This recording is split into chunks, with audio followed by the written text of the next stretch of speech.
It's always really exciting and awkward right at the beginning, confirming that I'm actually going live. But I believe I am. If anybody in the chat could let me know whether this has gone live and you're seeing me, that's actually super helpful. A lot of people already in the chat. Thank you so much. Yes, folks, it is my birthday. Hello, my name is Chris. I host Comic Tropes, and every once in a while I do a live stream to chat with the audience, and sometimes I just like to draw. Not that I'm great, but it's just fun to do. It's an excuse to practice and chat with everybody. All right, everybody's saying that it's live. That is fantastic. And hello, good morning to everybody. I'm glad you hear me. Yeah, I actually remember to connect my microphone this time. Every once in a while I forget to do that.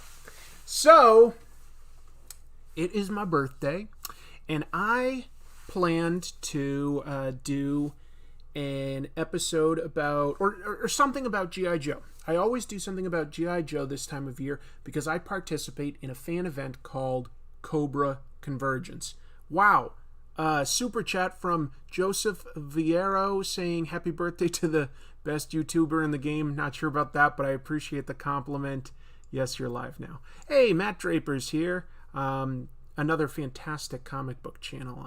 I know I'm not catching everybody because this is a lot. This is a lot in the chat room. I definitely am not going to be able to catch up. But what I will do is watch this, go back later, because I sincerely appreciate these birthday wishes.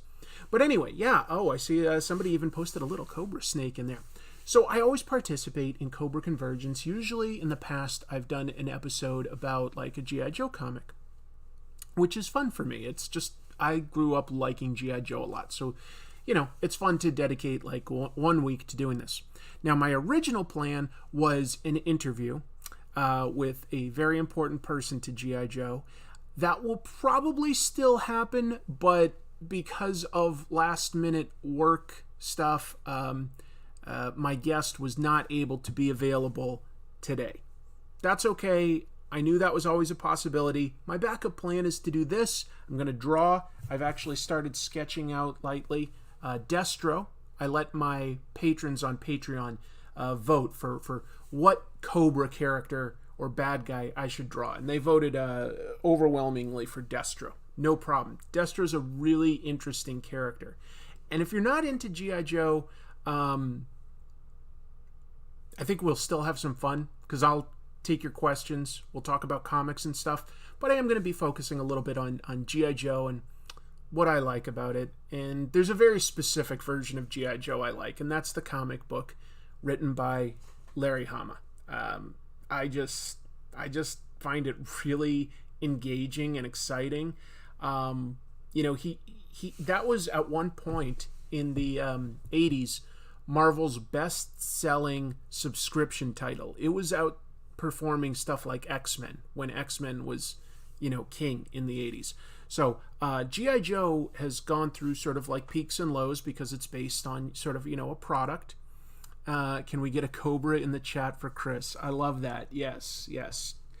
I want to see some Cobra chats.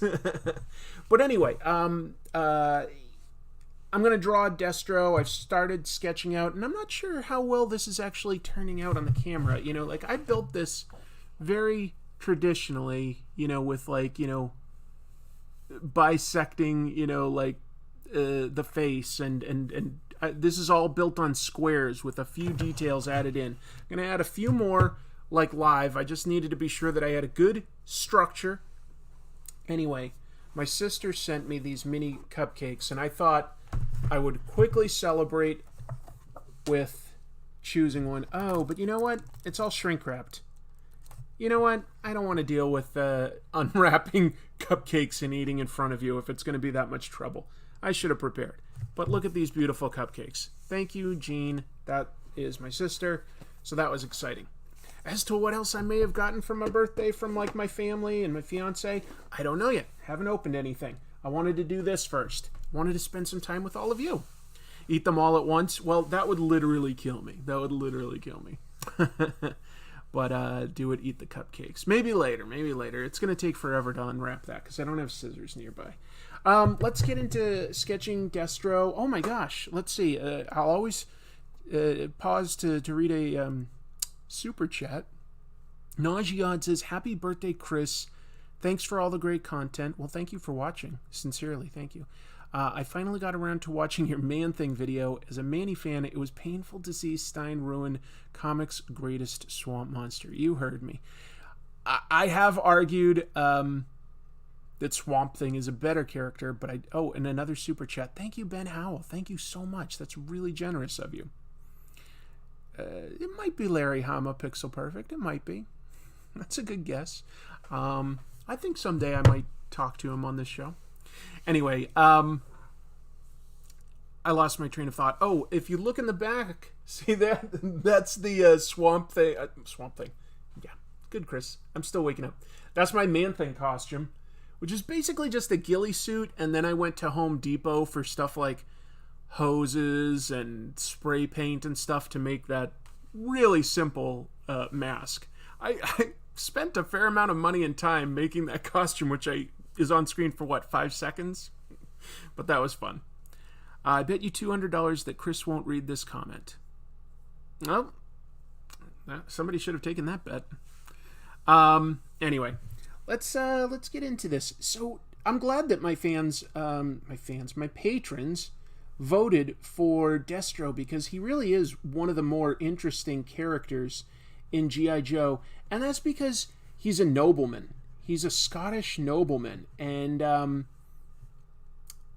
Cobra Commander's just a total slime ball that's just good with money and organizing criminal enterprises and stuff. But Destro has a really interesting history. He's from a family of arms dealers, and the world, I guess, has needed that. But he has a code of honor, and he has a serious love interest with Baroness. Baroness is also interesting because she's very loyal to Cobra Commander, even though she loves Destro.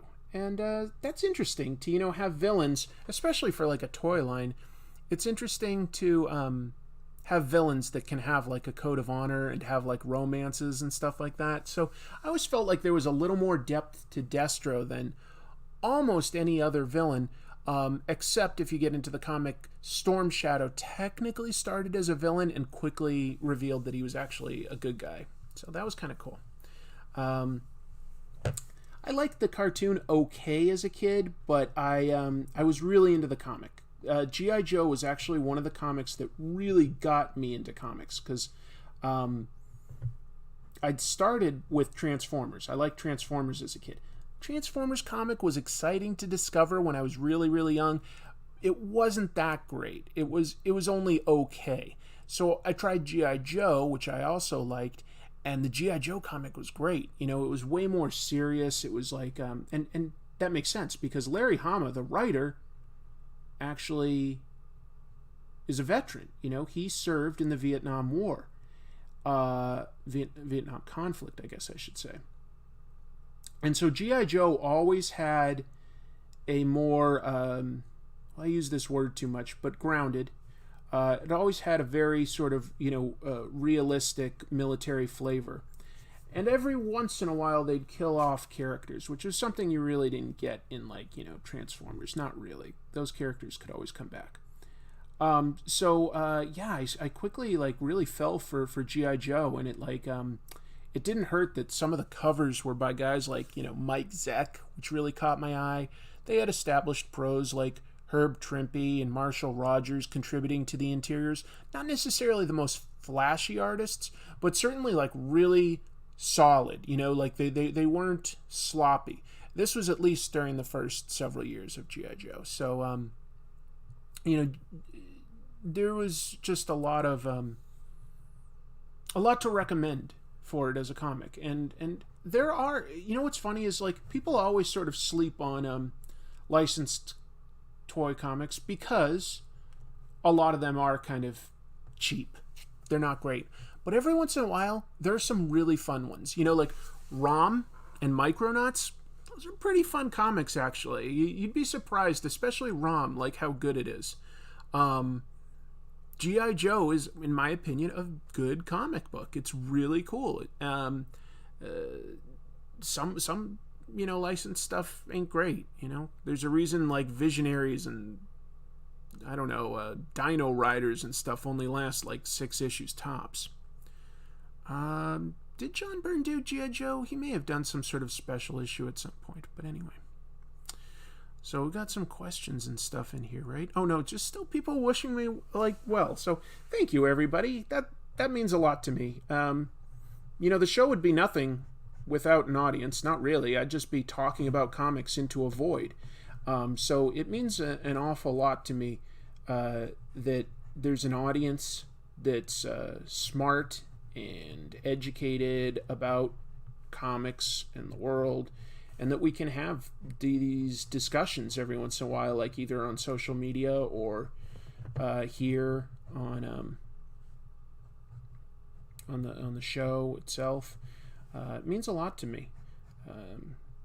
You guys mean a lot to me. The show wouldn't be anything without you. So just know that I really mean that.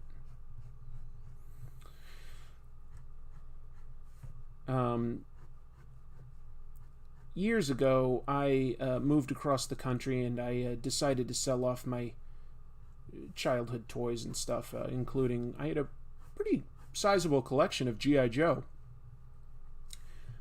But I sold it. Sometimes I miss it a little, but also, like, I'd also sold off my comics, my Transformers. It wasn't that I didn't care about these things anymore. I still love comics, obviously. I love G.I. Joe. I just was ready to be unencumbered by collections. I don't know if anybody else out there has ever gotten to that point where you just have too much. I mean, when you move and you have like 30 long boxes of comics to, just lug into, from closet to closet type thing, or, upstairs, it really starts to feel like an obligation more than like pure fun.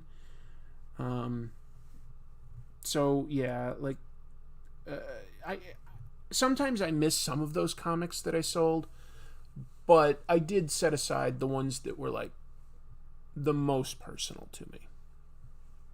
Wow, fake person is here. I don't know if this is real, but it looks like a super chat and says, "Here you go, Chris. Happy birthday, young man. Get yourself a copy of Zebra Girl." Sounds like it could be a real comic, but I have to admit that I've never seen it. Anyway, so yeah, I don't have any of my like G.I. Joes or my comics or my Transformers. I sold all that stuff. And in a lot of ways, I was glad to sort of like unencumber myself from this obligation of just like constantly organizing and moving and collecting. And so there's something to be said for that, I mean, I have nothing against big, impressive collections at all, but they can also be sort of a lot of work to maintain. So that part's not fun. But yeah, I sold off my G.I. Joe stuff.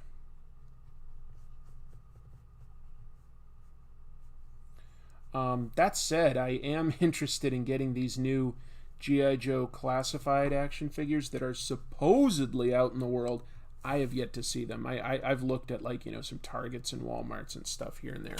But I can't find anything. Hey, a bunch of people that I know. Let's see. There's Mark Tac, there's Care Bear Comics, and there's Hooded Cobra Commander 788.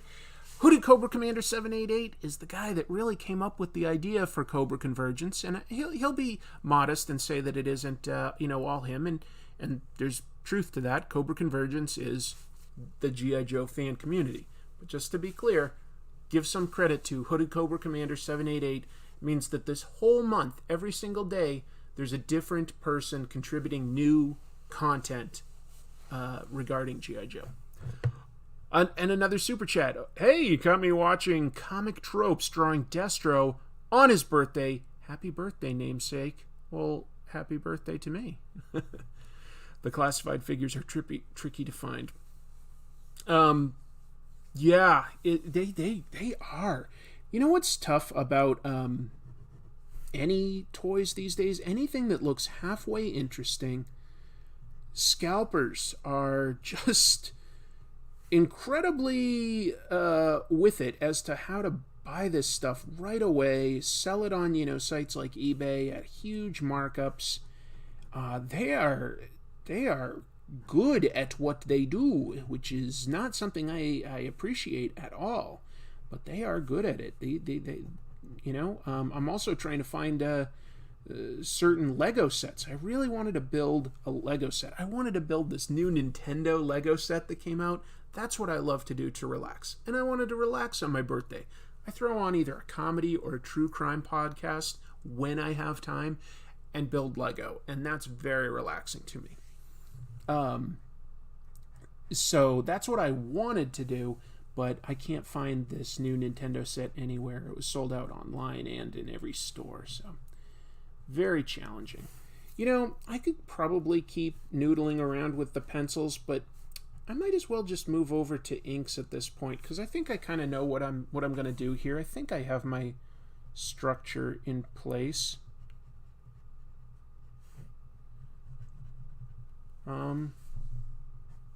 So yeah, let's shift over to some inks, and you guys will be able to see it a little better as soon as I start doing this. Feel free to hit me up with any sort of questions that you may have about the show, comic tropes, about G.I. Joe, about comics in general, and maybe we can get a discussion going. Mark Tac with a super chat from merry old England. What do you think of the G.I. Joe classified figures by Hasbro, Chris? So it's hard to give a full informed opinion since I haven't actually seen one in person. But from what I've seen, photos and stuff online, it interests me quite a bit. They've obviously gone more sci-fi. The weapons aren't based on real weapons. Then again, if you actually look at the originals, well, not original, but the vintage 80s to 90s figures, technically none of those were really real weapons either. They were a little more based on real weapons, but yeah, it's just a little more sci-fi now. And I'm okay with that. G.I. Joe is a little harder to make palatable by today's standards. I mean, celebrating the U.S. military, that's a bigger stretch now than it was, back in the 80s, when the Reagan era, and everybody was like rah patriotism a lot more. So it's a tougher sell because it's an international audience for toys, not just America, and that's a trick. It's a big challenge for Hasbro to figure out how to do it. Hey, my sister's here, and she says happy birthday from Mom and me. Happy birthday, Mom. Happy birthday, Mom. That's right. My mother and I share a birthday. Jean, look what I have. Look what I have. My sister Jean sent these to me, and she's in the chat. Thank you. Thank you very much. I was going to have one, but they're all wrapped up, and I just didn't feel like spending time ripping it all up. Oh, let's see. Thank you, first of all, Tacky. Seed Hill Bruiser music from Scotland. How appropriate. I am drawing a Scottish character. Seed Hill says, are you ever going to review Evan Dorkin? Yes, definitely. I would really like to. He is famous for Milk and Cheese, but he also did a quite underrated Bill and Ted comic book. So maybe once Bill and Ted 3 comes out, that might be a good time to discuss Mr. Evan Dorkin's work. Might just be. Let's see. We're going to just hide that person. All right.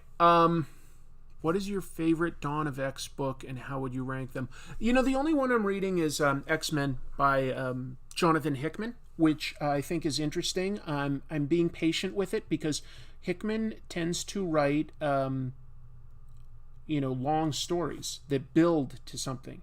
And so he's earned a lot of goodwill with me for the stuff he's written in the past, either creator-owned like East of West, or certainly like the stuff he did with Marvel, from Fantastic Four to his 2 Avengers runs that built up to Secret Wars. Amazing. By the way, I don't know if he's still in here, but Matt Draper did a really interesting video on Hickman's Secret Wars. So if you're curious about that at all, I think that that's a really good episode. It's going to definitely make it tough if I ever decide to discuss Hickman, how to approach that with any more information or nuance. And, you know, I watch somebody like Matt's videos, and not only is he an amazing editor, like his videos are really visually engaging. He's really good at that. But he speaks in like metaphor better than I can. You know, he'll review things, and it's not. I sometimes worry that I'm too literal with what I'm explaining for reviews. Anyway, oh yeah, Matt's there. So Matt, I just really liked that Secret Wars video quite a bit. That was very impressive. I've got sunlight coming in on me, creating kind of a harsh reflection, but that's okay. You don't need to see this in too fine detail. You don't need me in HD. You know what? For my age, I don't think I'm too bad. For my age. I'm actually 62 today. 62. I've become an Aquaman fan. Whose run on Aquaman would you recommend me start with? Oh boy. You know what's good is some of the stuff from the 70s. I think Ramona Fradon might have still been doing the artwork, but they sort of went dark with Aquaman, like killing off his son and building Black Manta into a really vindictive enemy. Watch my Aquaman episode, and I think I mentioned some good places to start there. But Peter David is also good. Time and Tide is good. Thank you, Matt. Wow, very generous of you. A super chat saying, happy birthday to the Cobra Commander of my heart. Is that a compliment? I'm not sure. Buy yourself a comic on me. I will. And thank you again, Mark Tac. That's very generous. Same birthday as your mother. Well, I've got the same birthday as my mother. So that's pretty cool.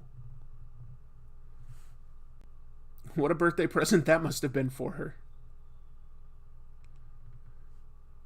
Anyway. Yeah, gonna be a pretty chill birthday this year, obviously, because, I don't know, it's like, what options do we really have for entertainment? I mean, I could go for a hike. That's about all I'd feel comfortable doing with these days. I was looking on Facebook at my memories. Thank you, Gaz. That's a very generous super chat. Thank you so much. But I was looking at Facebook at my memories, and last year, you know, like Chrissy took me to an arcade. That was a blast. You know, that's something I never really do, but I still enjoy going to an arcade and playing those games. So that was fun. 2 years ago, she took me to Astoria, Oregon, and we got to see all the locations where they filmed a movie that I really liked as a kid, Goonies. And it's also just a beautiful beachside area. Really beautiful. No, I'm not really 62, Stixer. I was kidding. I'm not that old. I'm not... Wait, do people really think that that's plausible? Do I really look like I could be 62? Anyway, so, and 4 years ago, she took me to England. We were in Wales and London. God, that was a great birthday. But, you know, this year... not really excited about the idea of traveling anywhere, you know. Don't want to go out to a restaurant even. Just doesn't seem... It's like, could I do it? Sure. Would I have fun? No, I'd kind of be nervous personally, so I don't want to go out to a restaurant. So anyway, this year is definitely going to be pretty chill. Nothing too fancy. Nothing too fancy for this birthday. Goonies is pretty good. Do you draw comics? Not really right now.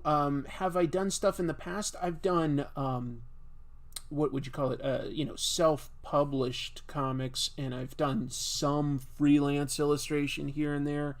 You know, I've done some educational comics. I've mentioned this in some previous chats. I was seeing if I had any, copies of my books here, but I think I moved them all upstairs to my editing suite. Wolverine doesn't look his age either. That's right, because I'm immortal. If you watched my Immortal Hulk video, you'd realize when I got shot that I realized I was immortal. Don't actually come up to me and shoot me, by the way. That was something, like Harry Houdini used to have people like just run up and punch him in the stomach to like, because he used to like have this way to like make his stomach hard during a show, and like people would punch it and he wouldn't get the wind knocked out of him. He could do these things. So people would just run up to him on the street and be like, wow, punch him. And he'd be like, oh, because he wasn't expecting it. So please, just understand that when I make my show, those little sketches are fictional. So don't shoot me. Some super chats. Thank you, Fake Parson. Don't worry about your looks. Remember, just because you attract flies doesn't mean you're attractive. Man thing callback. Thank you. And Joseph Vieiro says, you don't look a day over 35. I'll take it. What paper do you recommend for drawing comics? That's an interesting question. I like that. I know most people like drawing on Bristol boards. Totally understand. They're great. I have fallen for a slightly different kind of paper. Here. It's called number 234 Paris paper. And I like this this brand, Borden and Riley. I just find that it's smooth, and it really takes inking tools very, very well. It doesn't smear. It's really, really good. Yeah, ruptured his appendix. Exactly right, Captain Negativity. Harry Houdini was killed by a punch by somebody. Probably also, like, constantly doing that stunt. It probably didn't help his body. Where's your magic now, Mr. Houdini? Where's your magic now? I'm just kidding. If I was serious, that'd be so cruel. Where's your magic now?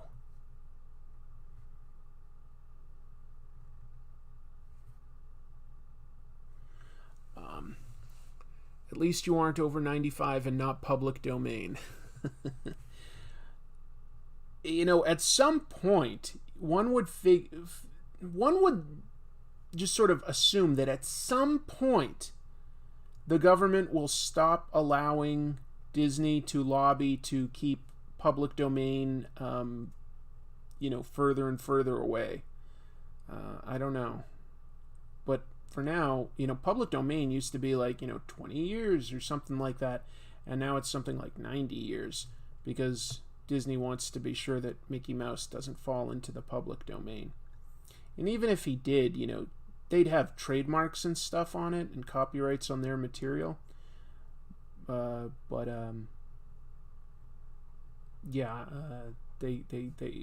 could risk somebody coming up with their own version of Mickey Mouse. Just like I'm not 100% sure on this, but King Kong might be public domain.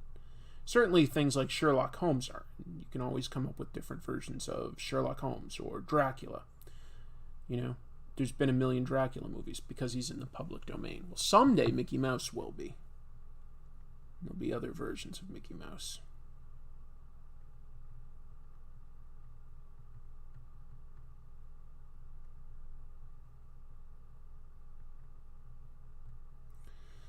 Drawing Destro's face is a little challenging because, of course, he's got a metal faceplate, and I got to sort of indicate, I got to make this a little more smooth. You don't want to do like really feathering on metal. You want to just have smooth flowing lines, I would say. What do I think of the Jay Lee Tom King situation? Yeah, I like both of those guys. I think that it's as simple as I think that Tom King sort of jumped to a conclusion and did make himself look bad in that situation. And I think he offended Jay Lee, and that's unfortunate.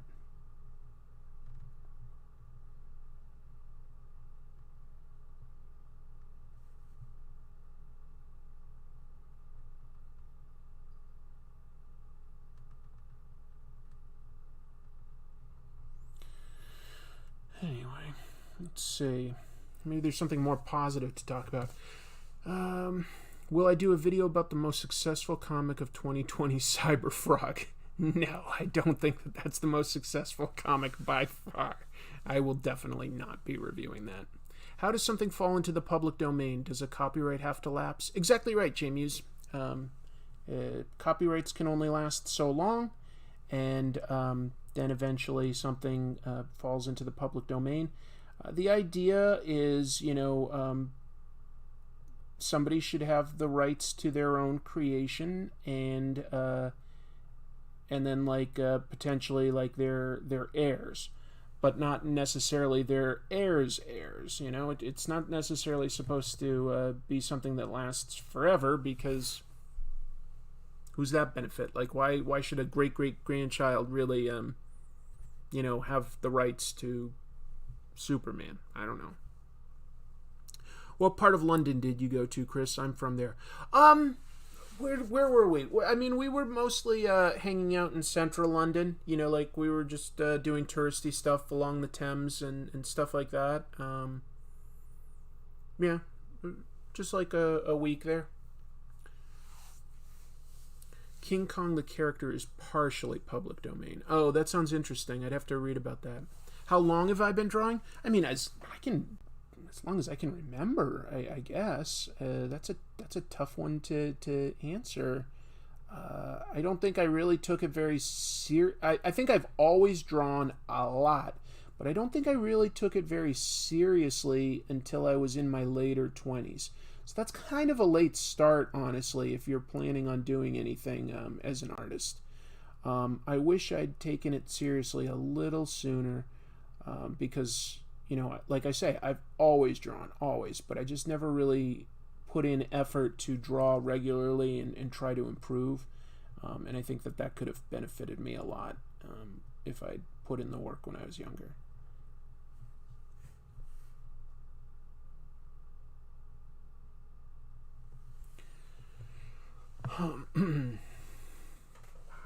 What's my favorite ongoing series? My favorite ongoing series.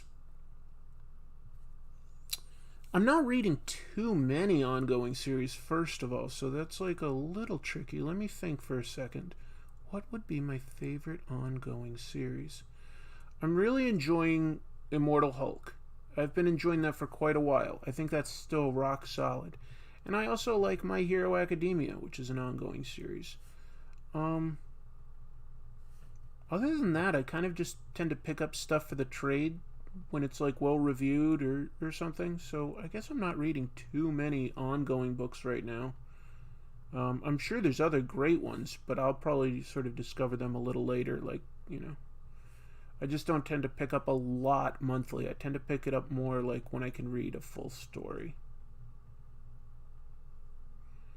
Hope that makes sense. Favorite character to draw? I kind of like drawing monsters and stuff, so I like drawing Godzilla and Hellboy, stuff like that.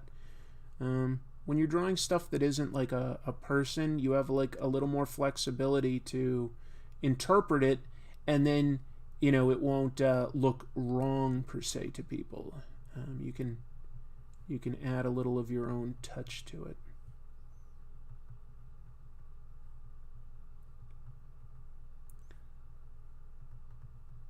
Anybody out there have a super memorable birthday?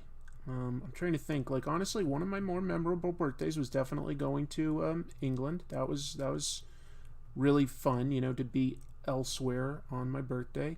And other than that, I feel like I go all the way back to my childhood and just sort of remember pool parties and stuff. I haven't had a birthday party since maybe my 30th. Thoughts on George Perez tropes? George Perez is definitely a great artist, known for his detail, known for being able to draw a lot of characters. The only knock I'll give against him, and it's not a huge knock at all, is that sometimes I don't love his... I feel like he tries to make a character look different from one another, and I don't always love the take he came up with. Specifically, this is such a minor nitpick, though. It really is. because I love George Perez's comics. But if you've ever read his Avengers runs, he always gives Thor this weird little button nose, which, it gives him a face that makes him identifiable from, say, like Captain America or anybody else. But it doesn't feel very Norse to me. Just doesn't look like, like I think of Thor as having like much more sort of rugged features. He's got this tiny little button nose. SEO Toy Reviews here. There's another guy that is contributing to Cobra Convergence. SEO Toy Review. Great channel. Don't know if I've ever told you that, man, but I watch your stuff.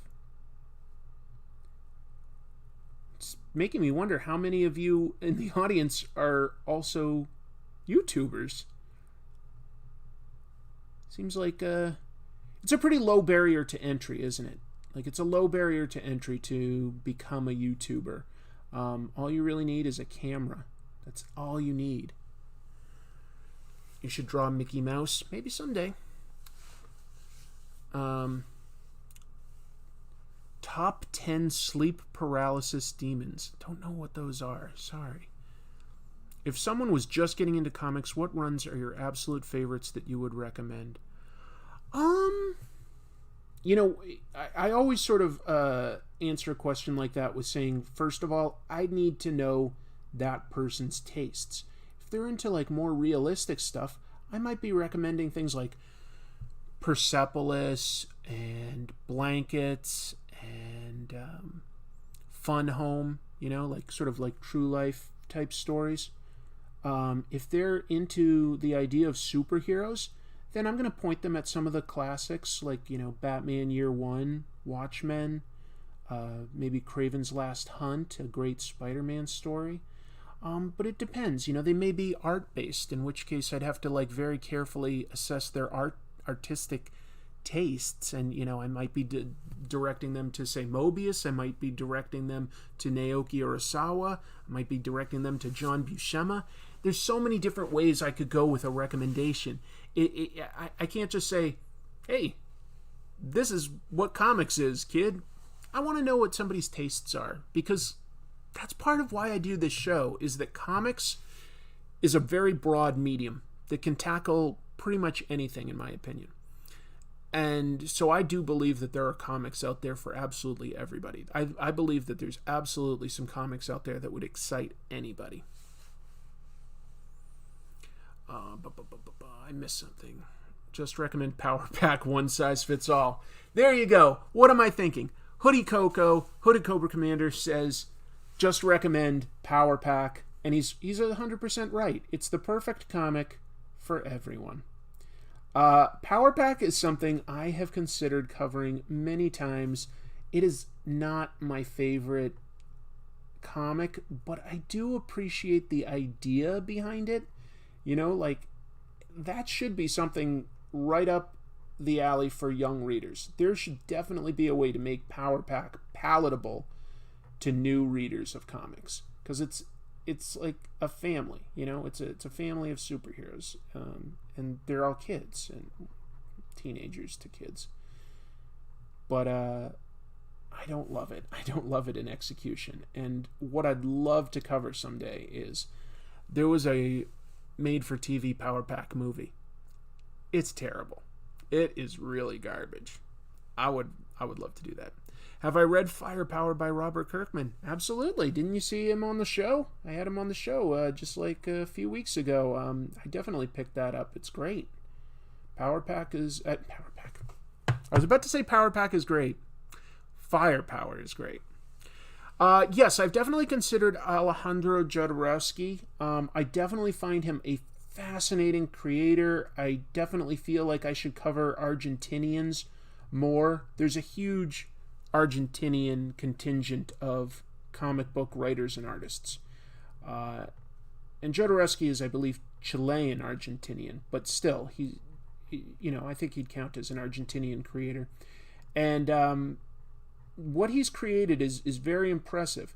What I need to figure out that's held me back is an allegation. Not an allegation. He brought it up. I think he made up a story to sort of publicize and get his name out for El Topo, one of his early avant-garde films. It's a pretty disgusting story, actually. I don't even want to get into it here. I needed to verify before I could do an episode on him whether that story was true or not. And I believe it is not true right now, but I need to keep looking into it. I believe he said that he did something horrible for that movie that probably is not true. That he probably just, for the time, he was just trying to... He was very young and he was just trying to get noticed. Anyway. Comics like Next Wave. There's not many comics like Next Wave. I loved that comic. And that's frustrating now because, Warren Ellis has been outed as doing some pretty horrible, sort of grooming and predatory behavior. So it's kind of hard to recommend his stuff now, but I'd be lying if I said that I didn't love it. I've done an episode on Planetary back in the day. I love Warren Ellis's work. I just don't know if I really feel like promoting him anymore. I can't think of anything that's like Next Wave in a way. That's a really unique comic. That's a really unique comic.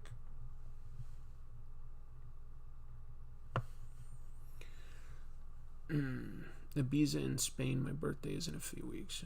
Have I read Grand Design by Ed Piskor? Absolutely, yeah. I like that. What a great idea. I think that Ed Piskor gave Marvel a gift with that idea. Grand Design, because he did X-Men Grand Design, which basically recaps the entire history of the X-Men, right? That's a book that just cuts out subplots that don't go anywhere, encapsulates stories in much more brief, and it's a cool idea. And then Marvel was like, okay, Tom Scioli, we're gonna have you do Fantastic Four Grand Design. How long will it be before we get Spider-Man Grand Design? Incredible Hulk Grand Design, Captain America Grand Design. And all they have to do is sort of repackage their earlier hits. Now, I'm not saying they will all be great, but Ed Piskor had a great idea, and it was really cool.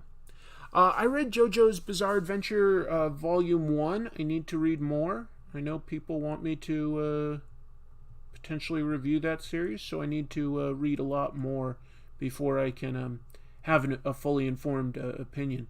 I did not love the artwork in Volume 1, but people have said that it does get better. I like how weird it is, but I didn't really like the artwork. So that's sort of been my personal roadblock to moving forward with more JoJo's. But I'll get to it. Right now, the manga that I'm discovering that other people have asked me to look into is Berserk, and I do like Berserk quite a bit. That's reminds me of The Witcher in a lot of ways, which is sort of like a trope that I think there's always sort of the total jerk, badass, mercenary, not really mercenary, I shouldn't say, but just sort of wanders town to town, solving problems. Heavy Metal Magazine. I've got something that I'm doing research on for that. Howard the Duck Grand Design. There you go. I'd love to do a Bill Finger episode, Ben Howell. The only reason I really haven't is there's already a fantastic documentary about him, so I'm well, what more can I add to that, right? I don't want to just recap a documentary that's already been made. So yeah. I did play The Witcher all the way through. Yeah, I haven't read the books, but I did get sent, and it's upstairs, so I can't show you. But I've got some friends in Poland, and they sent me some of the original Witcher comics, the very first ones, with input by. Is it Sapersky? I can't quite remember the author's name, but he had input on some original comics. They've never been translated into English, but my friends translated them for me. So I will eventually cover those for the show. Yeah. Do you like the episodes where you drink stuff for every trope, and do you think you'll do it again? I wouldn't say that I'm against the idea of doing it again, but I'm more interested in like constantly sort of evolving the show and doing different things with it, because otherwise I think it will get stale and that people will get burned out on seeing, like, I'm even like, I don't know if I want to keep doing like the opening skits, and trust me, I would love to just do a humor show. I would love to, like, because by my nature, all I do is joke around. All right. But there are other YouTube shows that do nothing but make fun of bad comics. That marketplace is a little crowded, and I want to just try to do something different that not everybody else has seen. Oh, wow. Another happy birthday super chat from Rob Zombie. Wait, I gotta read this real quick. Happy birthday, you're a wonderful and kind man, and I hope you have a great day. And also a super chat from Mr. Royce Thigpen that says, found your channel a while back and have been loving it ever since. Great work. Love the insights and humor. Keep it up. P.S. Do more stuff about Transformers comics, please. Well, here, that's sort of a natural segue. There's a comic that I've been reading recently that's, this all ties together. Transformers versus G.I. Joe, published by IDW, co-written and completely illustrated by Tom Scioli. That is a bonkers comic. Oh my god. If you have any passing interest in either Transformers or G.I. Joe, just throw whatever sort of continuity you know. Just throw it out the window, read that book. It is so bonkers and like anything goes. It is a blast. It is so much fun. It is so weird. It is so weird. You gotta read it. It goes in some crazy, amazing places. I definitely think that people will enjoy it. Have the original Transformer comics been reprinted? I think that IDW has reprinted the Marvel stuff. I think so. I haven't really ever looked. I'll be honest. I was a big Transformers fan as a kid. I don't think that those comics are that great, the Marvel ones. I want to like them, but I feel like they're pretty average. I don't feel like that the characters have as well-defined personalities as they did in the cartoon. So, yeah, I wish I liked it.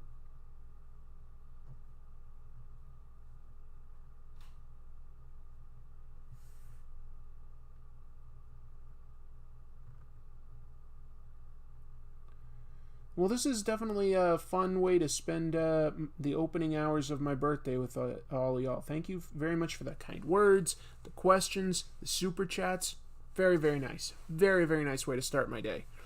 The original Transformers comics have been reprinted. Okay. Oh, Daniel Carhoonan is here. We were talking about stuff like, have I done any comics work, this, that, and the other. This isn't like drawing or anything, but for Daniel, he hired me to letter a comic.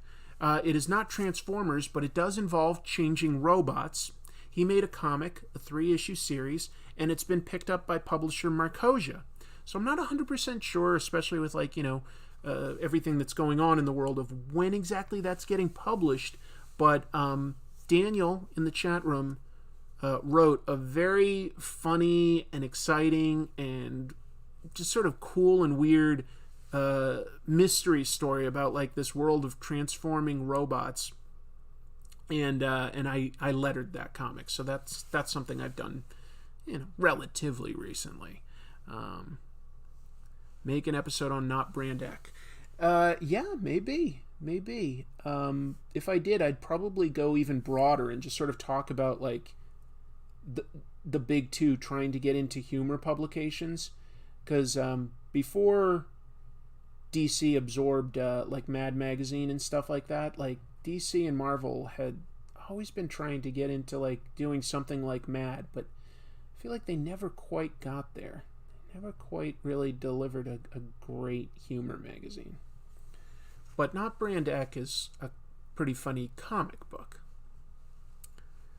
I would consider doing an episode on the Wicked and the Divine. I very much would like to. That's definitely an interesting book that I'd love to talk about. Yeah. Good question. Thank you.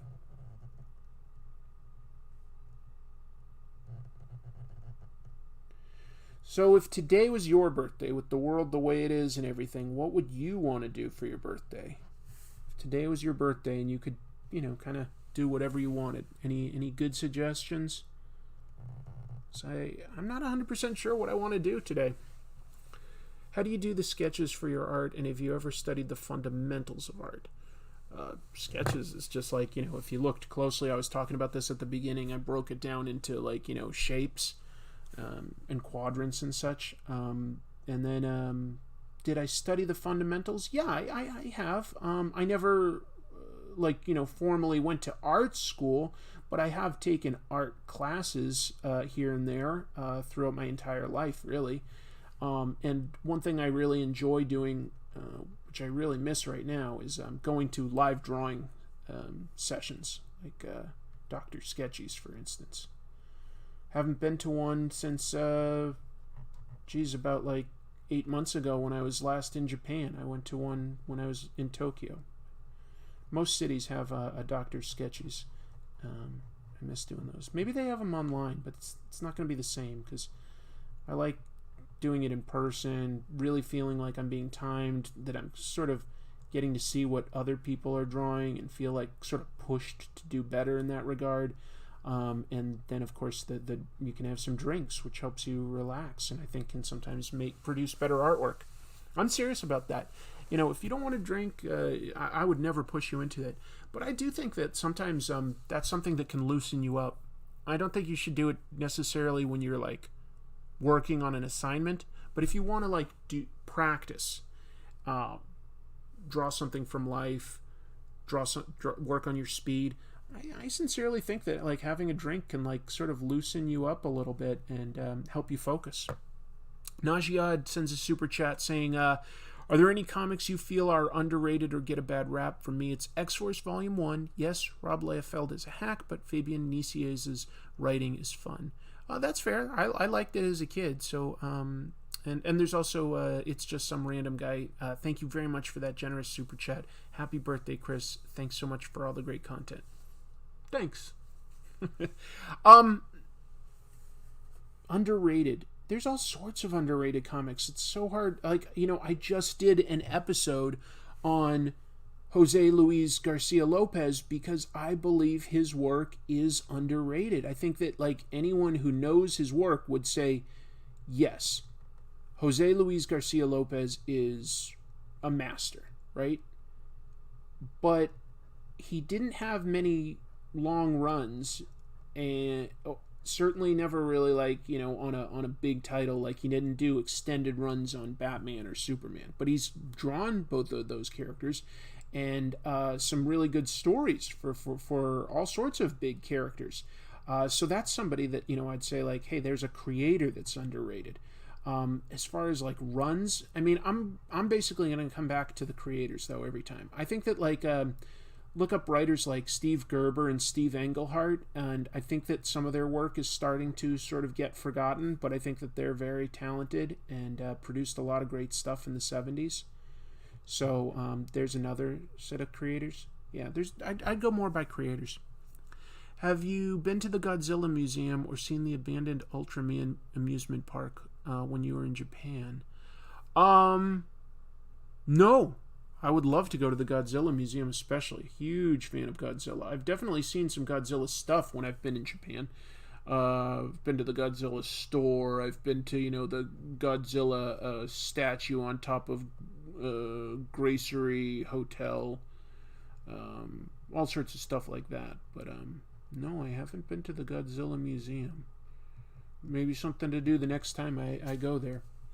I've been to Japan 4 times, and I'm totally serious when I say this.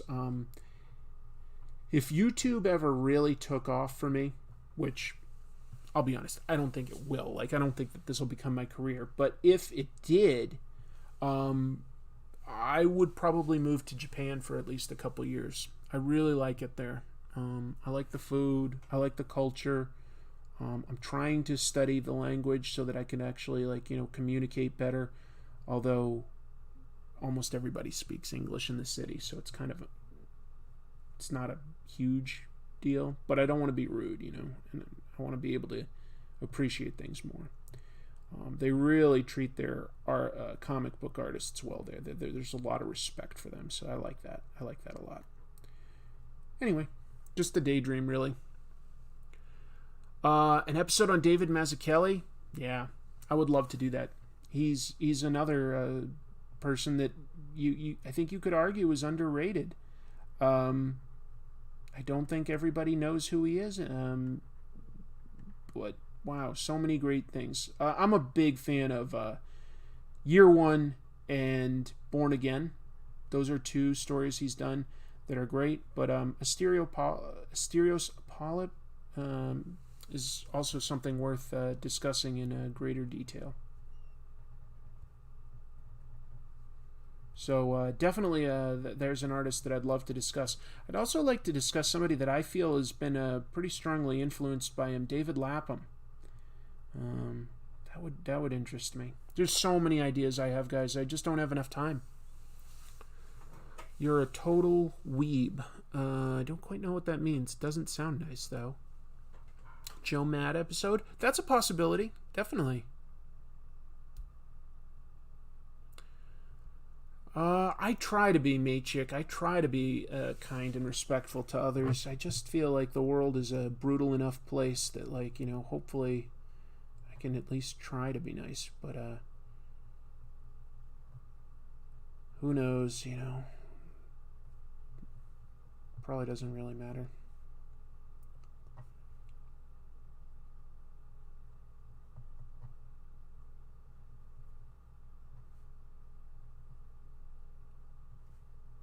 What's a weeb? I don't know what that means. Yes, I've been to the Ghibli Museum in Japan. Beautiful. One of the best museums. Just great. Really gorgeous and whimsical, but also full of real knowledge as to how they produce every step of one of their animated stories. Just so much to recommend about it. Very glad I got to go there. And also, it's by Mitaka Park, which is just one of my favorite parks that I've been to. I had a beautiful day there with Chrissy, just hanging out in Mitaka Park, going on a paddle boat through the pond, and just sort of walking around. We were there during cherry blossom season, which if you can go during that time, it's a treat. It really is. Didn't know that I streamed. Well, I do stream. Favorite Spider-Man artist? Oh my god, that is a tough one. I think that I'd probably go with Ditko, since he really did create the real look of Spider-Man, and I include just how sort of he's thin, he's not built like a linebacker. He's more of a swimmer's physique or something like that. He's a little more gangly and because he's very flexible. And he created just a gorgeous suit. So I sort of have to give it to him, I think, as far as my overall favorite. But that's not an easy thing to say, because I did like Romita Sr. I liked John Romita Jr. I like Gil Kane. I like Ross Andrew. I like some of the more recent artists. There's so many great ones. Spider-Man's definitely benefited from having the best in the business work on his book. He really has.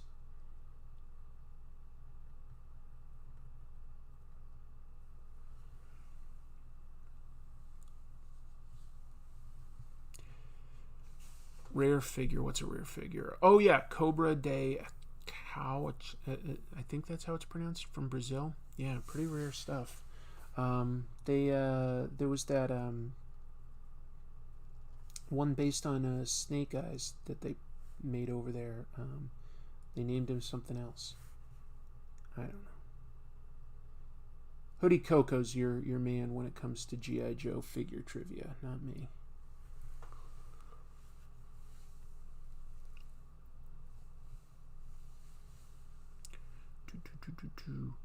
Are you open to collabs with other creators? Yeah, I've done some collaborations. I mean, I consider this sort of a collaboration with, Hooded Cobra Commander and all the other folks that are doing great Cobra Convergence content. I've had Godzilla Mendoza on my show. I teamed up with, like, Matt Draper and Owen Likes Comics and a bunch of other guys. We did that at Home Comic-Con back in beginning of March, was it? Somewhere in March, I want to say, when everybody was quarantined at home. So I've done a few things to collaborate with other people. Yeah, definitely up for that with the right person and the right idea, I don't want to force it. But if a good idea comes along, absolutely. But the challenge for me, honestly, is more just finding the time. I've got a pretty tough work schedule, and finding time that I'm available, that another person is available, is definitely the biggest challenge.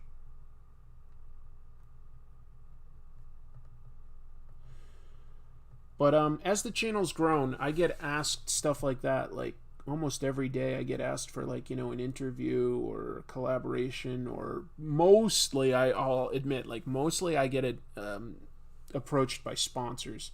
And so far I've resisted having any sponsors on the show because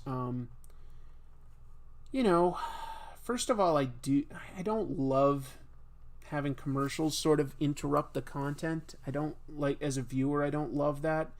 But I also don't want to necessarily feel like my opinion's ever biased, so like the sponsor couldn't really be related to comics. But then if I'm going to do an ad, I'd want it to be relevant to my audience, so I don't really want to talk about, like, Raid Shadow Legends or Manscaped products and stuff like that. I don't really... If I believed in a product, I'd consider it.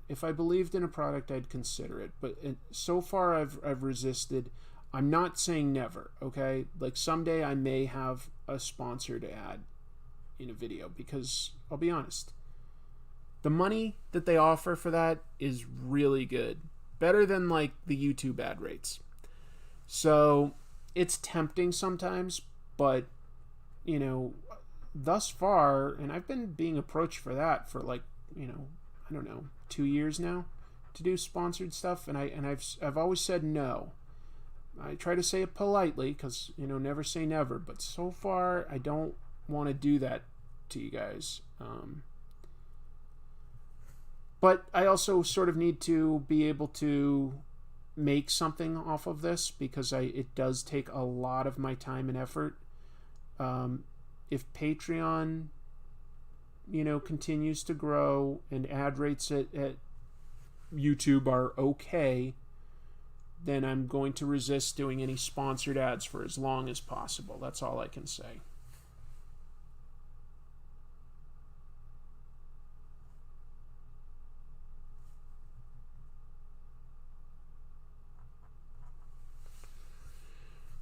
Who are some newer comic creators that you feel will define the next generation of comics? That's a really interesting question, Matt.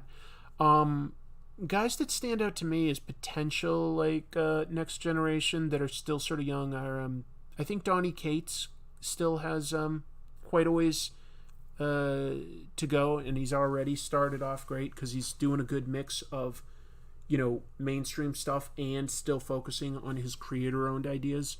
I also think, though, like, Daniel Warren Johnson really excites me. Daniel Warren Johnson is somebody that I'm really into these days, and I just sort of see him as, like, he's going to work on a project at some point soon that's going to really, really blow him up. I'm trying to think of guys that are, like, younger than 30 or so. After that, I'm a little confused. I may have seen some stuff by other guys, but it's not coming to me necessarily. Who's Micah Curtis? Micah Curtis says you're a corporate shill. How can I be a corporate shill? I was just talking about how I've not done any sponsored ads. And I think if you look at my videos, I don't do just like all Marvel or all Marvel and DC. You know, like I talk about indie and foreign comics. I don't know how that makes me a corporate show. I don't get that. That's an extraordinary claim. I don't know who Micah Curtis is. I don't know who that is, but that's a weird claim. Yeah, I definitely resist that. Why don't you ever put out your artwork in your regular episodes? Well, I mean, I sort of am now. But the show isn't about like promoting myself. Not really, you know. It's about discussing important comic book runs and techniques and history and what we can learn from them. Sometimes bad, mostly good.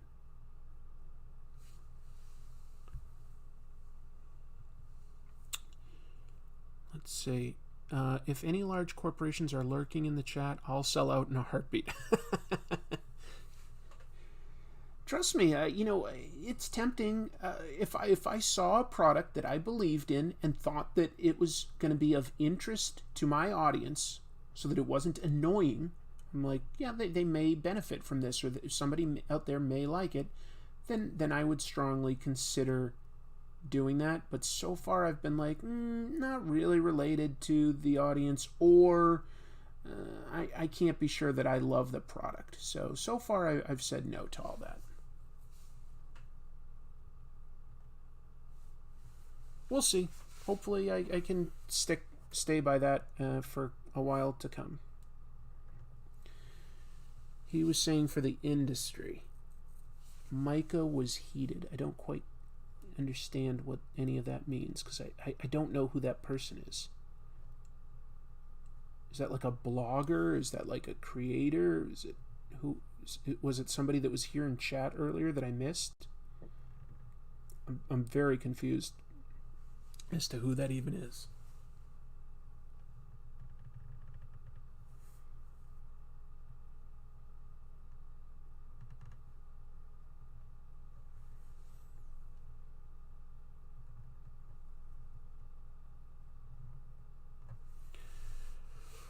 Let's see. What's your earliest memory of discovering comics? Thank you very much for the birthday wish.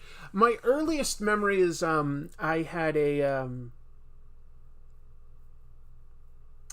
copy of Flash that like my mom and dad must have picked up for me on like sort of like a road trip or something. Just one random issue of the Flash, and I read that quite a bit as a kid just because I found it interesting. It didn't make complete sense to me because, you know, it like referred to stuff that had happened in the past, and I was like, you know, jumping in the middle. He fought Gorilla Grodd, and he injured his hands catching a bunch of glass from an explosion, and at the very end I believe that the Justice League voted him out of the Justice League for some reason. So that was my earliest. Did it hook me? Not enough to like know or ask for other comics. You know, I didn't know to like just go like, I want more of these. I liked it. That was my earliest memory. The thing that actually got me into comics was I was into Transformers as like, you know, a really young kid, like 10, 11, whatever. And I had a paper route and I discovered a Transformers comic book, and I was like, oh cool, more Transformers. So that was where I really started buying comics regularly. From there I got into G.I. Joe and then gave Spider-Man a chance. So it just kind of kept growing fast, like as I discovered better comics.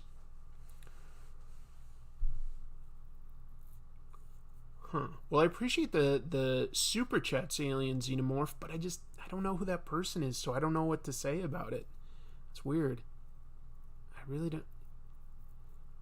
Yeah, like, if you're going to say that I'm a shill for the entire medium of comics, it's like saying like, oh, you're a music shill, you know, you're a painting shill, you're a musical shill, you know, like there's so many different types of artwork, and to me, comics is a medium, and that's what I love, is the medium.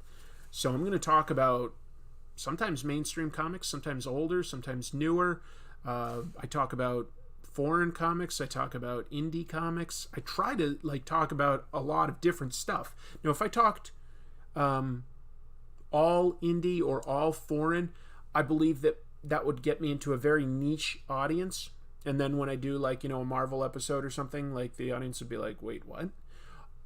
So I try to jump around. I probably do a little more mainstream stuff than anything else, but that's because there's a bigger audience there that can understand sort of what I'm talking about, or at least have heard about it, and I can hopefully draw them in and then introduce them to new things. That's my idea. I want to just talk about what works for comics and what doesn't, and sort of build from there.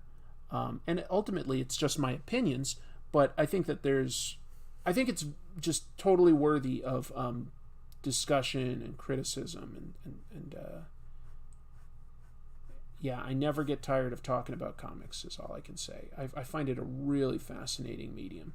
And judging by the fact that so many of you are here, I believe you are too. Although some of you may be here just because you're a fan of G.I. Joe, which is also cool. Could you explain why you don't like Cyberfrog? Well, I guess I can't say that I don't like it. I haven't read it, So it's like saying, I don't know. I'm trying to think of like something that I don't know, which gets hard. Do you like sheep testicles? I don't know. I haven't eaten one. Maybe I would like it. But I can say that I don't like its creator. I think he just says some incredibly hateful stuff on his channel, and so I don't want to give it a chance. And so he's sort of isolated me as a potential audience member, and that's okay. Whatever. It sounds like he doesn't need me to promote it, right? If he's got an audience for Cyberfrog, then he's got an audience. Fantastic. He's making comics. I'm not part of that audience. I would hope that doesn't bother him. I doubt it does. Have I played Lethal League Blaze? Don't know that one. Don't know that one at all. I've never played Warhammer 40K. Sorry, don't know. Do I like it? I don't know.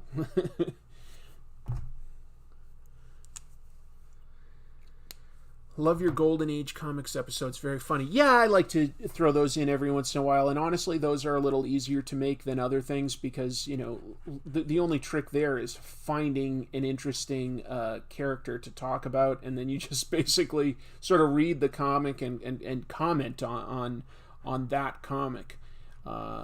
It almost feels like a cheat sometimes because those are kind of... They're not a heavy lift. Let's put it that way. But I do think that they're fun, and I do think that like a single episode might not teach us much about the industry there, but if you look at a few of them together, it really paints a picture of how different the golden age of comics was, where people were just throwing everything at the wall to see what would stick, and it was just hilarious how many crazy ideas were thrown out at that time. It was really, really funny. Have I ever done a Golden Age Flash or Green Lantern episode? No, I don't think I've talked about the Golden Age versions of those characters. I think the only Golden Age mainstream superheroes I've talked about is like maybe Superman a little bit. I don't think I've talked a little bit about the history of Jewish creators during the Golden Age. That was something I talked about. Oh, gross.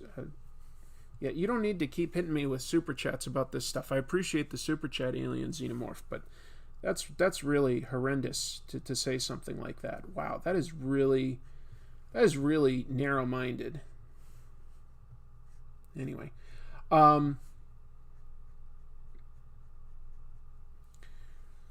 let's see. Yeah, exactly. White is in blank pages. Yeah, maybe. Maybe. No, I think that like comics are, while the sales are growing in the last couple of years versus where they've been, there's still a long way for them to go in America. Now, in other countries, they're definitely a little bit more mainstream. A lot of Europe, people of all ages will read comics, and in Japan, it's pretty amazing. Like, there are comics targeted at different age groups, and of course, like, men and women. It's kind of amazing how many options there are. Oh, another birthday wish. Thank you, Fox Storytelling. Bless you for not getting dragged into all the pseudo-political comic drama. No more loaded questions. Thank you so much for that. The nice words. I don't have a lot of interest in talking politics within comics. Now, I don't mind if a creator wants to use comics to discuss their politics or at least their beliefs. Frank Miller once told me that, comics are propaganda. And in a way, he's right, because comics are created by a relatively small team, which means that you're going to get very much that creator's viewpoint. And that's fair. That's how they've always been. Comics have always been political. I will say that. Like, you go back to the earliest comics, and, it's some very left-leaning stuff with Superman and stuff like that. He's beating up people that are exploiting the downtrodden. It's really funny. But they don't have to be political. They don't have to be overly political, that's for sure, because they can, again, it's a medium. We can tell so many stories.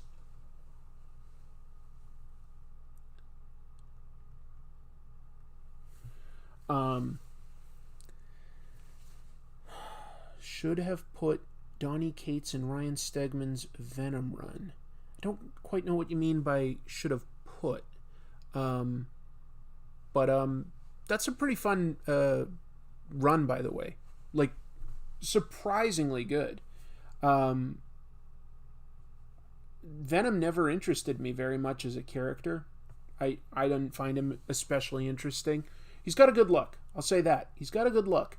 I never found him that interesting as a character. But then I read the Donny Cates run, and it's pretty good stuff. It really is. They've turned Eddie Brock into more of a well-rounded character. I recommend it. Giving it a shot.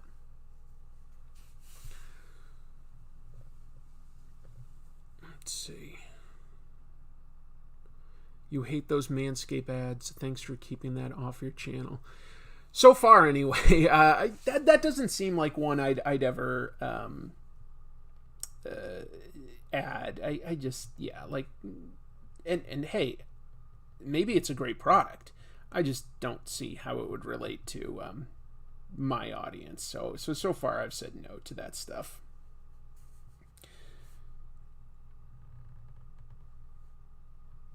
Let's see. Oh, wow. I've already been doing this for a little over an hour, so I probably won't go too much longer then, folks. I just wanted to do this and sort of talk up... I've talked about a lot of comic stuff, but just to be clear, I'm doing this as part of Cobra Convergence, an event I always have fun in. I've participated... This is the 5th one. I've participated since the 2nd. I'm so glad that I met Hooded Cobra Commander 788. He's become a really good friend.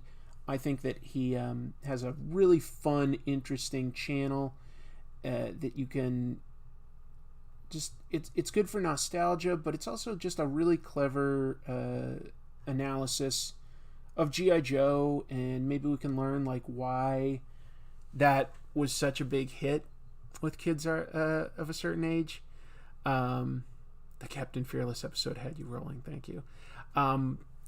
I don't know. G.I. Joe is just something I grew up with, and it still resonates with me. I wonder, if this new sort of...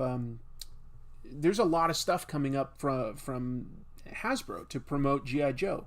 We just, of course, we've still got the Larry Hama comic, which I will strongly recommend. I think it is a good read with some amazing twists and turns. I think that there's there's also the Rob Liefeld comic that came out about Snake Eyes. I got it. I bought it. I liked Liefeld a lot when I was younger. I'm not going to lie. His artwork definitely excited me as a young teenager. I did not care for the Snake Eyes book that he did. It was just not amazing. But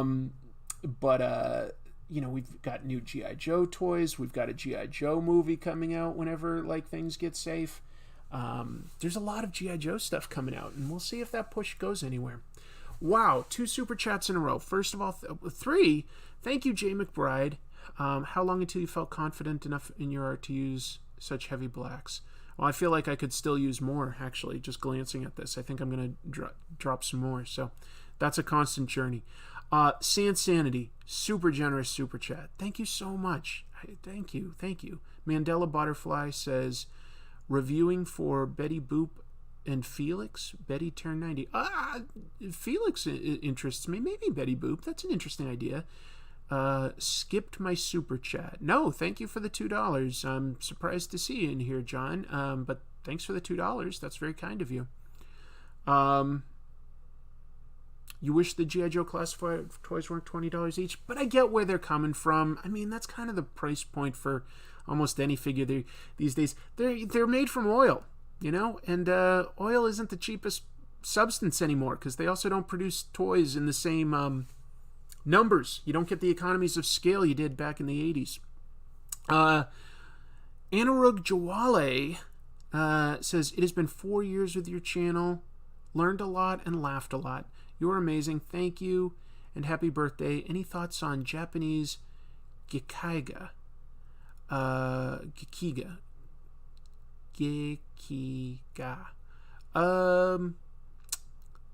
There's one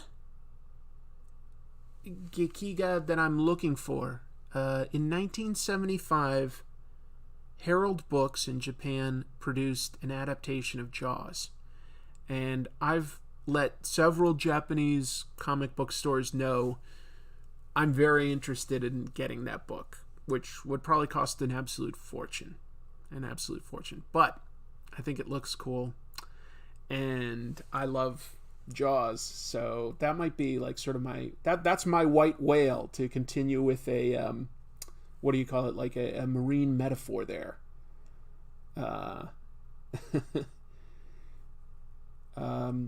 Gekiga is basically adult comics, or comics aimed more at adult, not like porn necessarily, but that's something I'm looking for.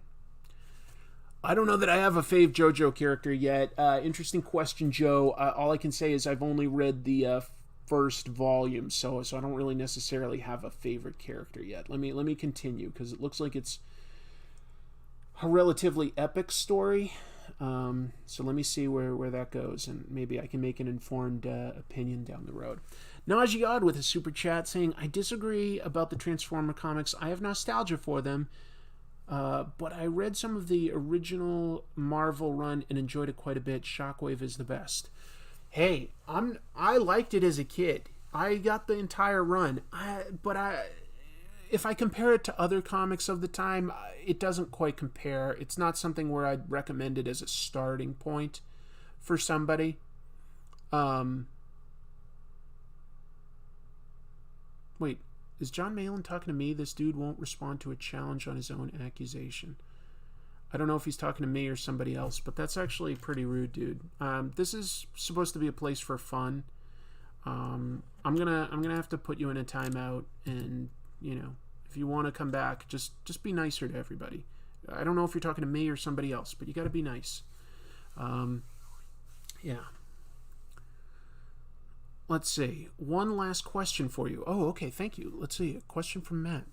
I'll put on my professor cap. If you could take a pre-existing property such as G.I. Joe and make a comic about them, what would it be, and do you have a take? Oh, a pre-existing property. That's an interesting question. I would say that the stuff that I tend to be somewhat passionate about tends to be some of the stuff I grew up with. But you know what would be cool? This is random. I like this movie last year called Upgrade. Actually, maybe it was 2 years ago. Wait, was it called Upgrade? I think it was called Upgrade. In which a guy becomes permanently crippled, and it's in the near future, and he gets this microchip embedded that can like now tell. It's like it's an AI, and it can connect the synapses and make him move and stuff like that. And there's other people that have like some prosthetics and stuff, including military applications like guns in the arm. I would actually kind of find a comic in that world pretty interesting. Oops, I almost missed a super chat. Thanks for a great channel that is always interesting and a great resource of stories and info about comics. Well, thank you. That's really, really nice about you. That's really nice of you. Upgrade by Wannell. Yes, exactly. It was that's just a random thing that I feel like needs more stories. It created a world in which you could tell some really cool comic book stories. Reminded me a little bit of like RoboCop and The Crow, which are both very, well, The Crow is a comic book, and RoboCop is pretty comic booky. RoboCop is great. RoboCop, if you've never seen RoboCop, first of all, trust me when I say RoboCop is kind of masterful. Its screenplay, anyway, is amazing. The property that is probably most overdue for a full modern reboot is Mask. Yeah, Mask could work. Mask is pretty broad, and it's sort of like more of a spy agency, which everybody can get behind. So that's actually not a bad idea.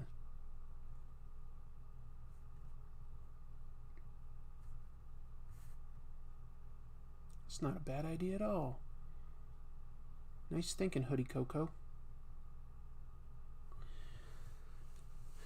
David Cronenberg would direct it. Starship Troopers. Yes, Starship Troopers is cool.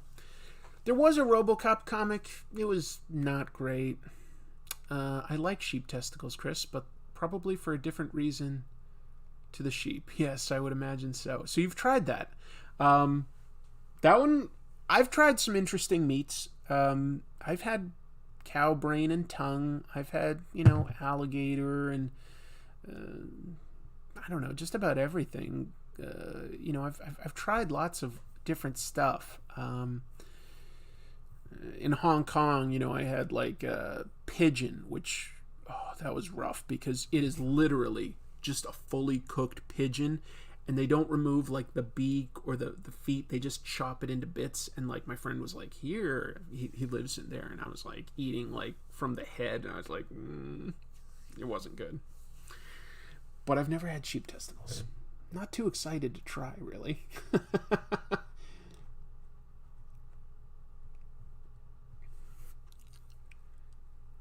Let's see. Here, let's I'm probably not going to quite finish this, guys. This is my birthday, and I want to do a few fun things. I think people can probably understand and respect that. This is a fun thing. I just want to do some other things with my day off. So I'm probably not going to quite be able to finish inking this because I'd really love to get going with a few other things that I'd like to do with my day. But I'm having a great time talking with all of you too. So, yeah.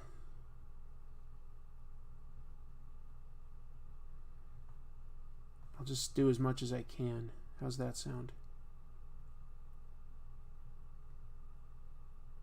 Is that fair? Fair dinkum, mate. There's a perfect Australian accent for you. Bet you didn't know that you'd get impressions today. Miro Trendafilov says, "Happy birthday, Chris. Love your art and your channel." That's so nice of you. You guys have been really generous today. I didn't expect any of that, so thank you very much. I really appreciate it. Somebody says, "How's Chibi?" She's been dead for over a year. Happy birthday and hello from Pakistan. Hello. Do I like Big Hero 6? Big Hero 6 was interesting. I don't really remember the comic that well. I don't remember really being a fan of the comic, if I'm being honest. But I did enjoy the animated movie that Disney made. I thought that was pretty fun. just being honest that, yeah, I don't really remember the comics super well. I read it, I think, but I wasn't like a huge fan of it. That's okay. I think that they made a fun movie. What was that? It's been a long time since I've seen it, though. What was the robot, the inflatable robot? Beta something? Betamax? No. Betamax was a type of video cassette. Betamax. What was it? Baymax? Was that it? Can't remember. My memory's going. I'm getting old. I aged today. May I suggest the more provocative title for this stream, Cobra Convergence at My Dog? Okay. Yeah, dog. Don't ask this guy to explain himself. He'll make an obscure accusation about a top-tier fan-favorite artist, ignore your request to explain it, and time you out with his little button. I can do even more than that, John. I can totally delete you. I have no interest in debating you. I don't need to... Baymax, thank you. I don't need to justify my opinions to you. I make a show. You don't need to have any special access to me and my opinions on any one particular artist. I don't owe that to anyone. And you know what? Only 2 or 3 people would find your opinion, my opinion to your question that interesting. So who gives a shit? I'm going to do my show. It entertains and educates a lot of people. I think that that's giving more than enough. I don't think that anybody's entitled to any more than that. So don't act like I need to give you some sort of explanation like I'm being rude. Other people have written plenty of articles about it, and I'll leave it at that. Just, I'm drawing. Go draw, man. Go draw. You'll feel better if you just there's no answer I could give you that would have been satisfactory. It was pointless. There's nothing I could have done to make you happy. Thank you for the super chat, though. You didn't have to do that. That was kind of you. Who would you want in the MCU more, Miles Morales or Matt Murdock? Oh, wow.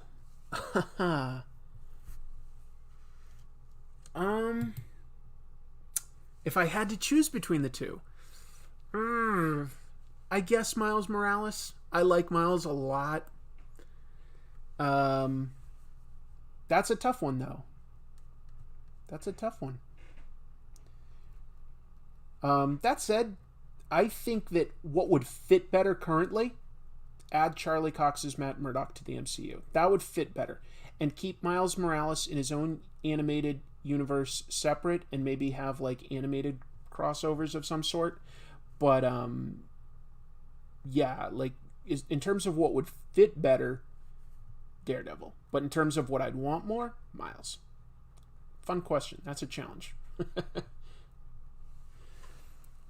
Isn't Matt Murdock in the MCU already? Well, he's in like the Netflix world, which is like the Netflix shows made vague allusions, maybe even more than a few vague allusions, but nothing super explicit about being in the MCU. But the movies never went the other way. So it's sort of like, there's almost like levels of canon. You know what I mean?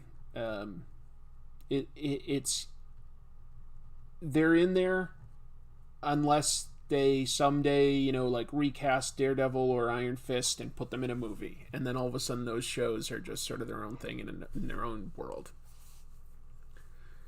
Thank you for the super chat, Ben. That makes for a happy birthday. What is your favorite Spider-Man story and why? So I think I've talked about this actually. I think it depends on the day that you ask, but I would say that my favorite Spider-Man story is Kraven's Last Hunt, because it's not necessarily a very funny Spider-Man, but it does show that as dark as things can get, at his core, Spider-Man is still going to be a hero. Because he goes through a really dark journey in there. And he still stays heroic. He doesn't let the darkness consume him. So anyway, I think that's a really cool story that isn't, his origin. And a lot of superheroes, just for the record, their origin is kind of like their best story, but movies kind of want to rush through that part because they want to get to the first big interesting villain. I kind of get it, but usually for Superman, there's lots of good Superman stories, but I think his best overall story is his origin. You sure it's not the Clone Saga? That could be. Yeah, maybe it's the Clone Saga. Guys, I'm going to wrap up this live stream in just a minute because I do need to get... I haven't even eaten yet, just for the record. I haven't eaten. Tell you what I'll do. What's the deal? Turtles fan. Pizza, your birthday supper. Yeah, I might have pizza. That would be fun. I would love pizza. Did you like the Netflix version of Lock and Key? You know what? I only watched the first episode. I've been too busy. I haven't watched it. That said, they seem to have made some changes to it that I wasn't a huge fan of because I love that comic. Any thoughts on Steve Rude? Very talented. Definitely seems like a really difficult guy to live with, maybe even work with. There's a documentary on Amazon Prime. It's free. It's about Steve Rude. Wow, it's interesting. Anyway, I think that's going to do it for Destro today. Let me celebrate with a... I'll open my sister's birthday cupcakes after all. All right? We'll open this. Let's see what I get. Last chance to change the stream title. I'm not going to change the stream title. Knock it off. Let's see what I got here. I'm going to go for this pink one, which is Strawberry Shortcake. Eric Hernandez with a super chat saying, thanks so much for all the hard work on the channel, Chris. Happy birthday. This was a really fun way to start my birthday. A little bit of socializing from a distance, right? Actually, you know what? This tie-dye one looks really interesting. Maybe I'll have that one instead. Those look amazing. My sister's pretty nice. My sister's a nice person. Just gonna have one. You'll get my review of...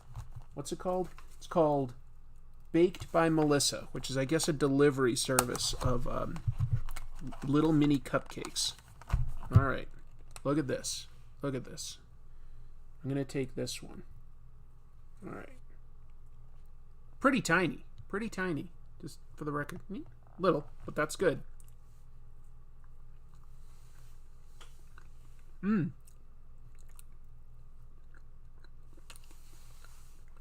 Sweet, moist. I think that's chocolate with cream cheese. It's okay. It's pretty good. Thank you, Gene. Birthday cupcake. That's fun. There's where I'm going to leave Destro for now. We've had quite a time. Over an hour and a half. You guys were super generous. Didn't expect super chats, but maybe I should have. It is my birthday, so thank you very much. You've made my day.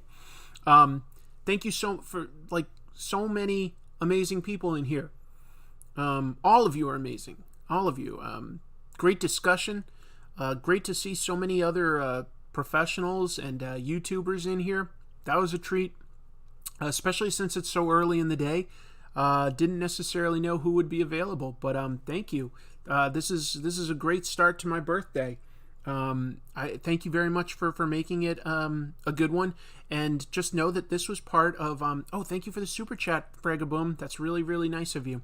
Just know that this is part of Cobra Convergence 5, the 5th year that the G.I. Joe fan community is putting out videos and content related to their big enemy, Cobra. And so I drew almost all of Destro. Didn't quite finish it. If I get some time later today, I'll finish sketching this and post this to Instagram and Twitter so that you can see how it turned out. But I think you got a sense of where it's going here. I had fun doing that. I had fun talking to all of you. Thank you very much, everybody. I hope you guys all have a good day. Stay safe. Wear your masks. Just be kind to each other. That's what we need to do these days. Make smart decisions. And keep reading comics, because there's a lot of good ones out there. I'll have a new episode pretty soon. In the meantime, if you haven't checked it out yet, the newest one just dropped a couple days ago on underrated master artist Jose Luis Garcia Lopez.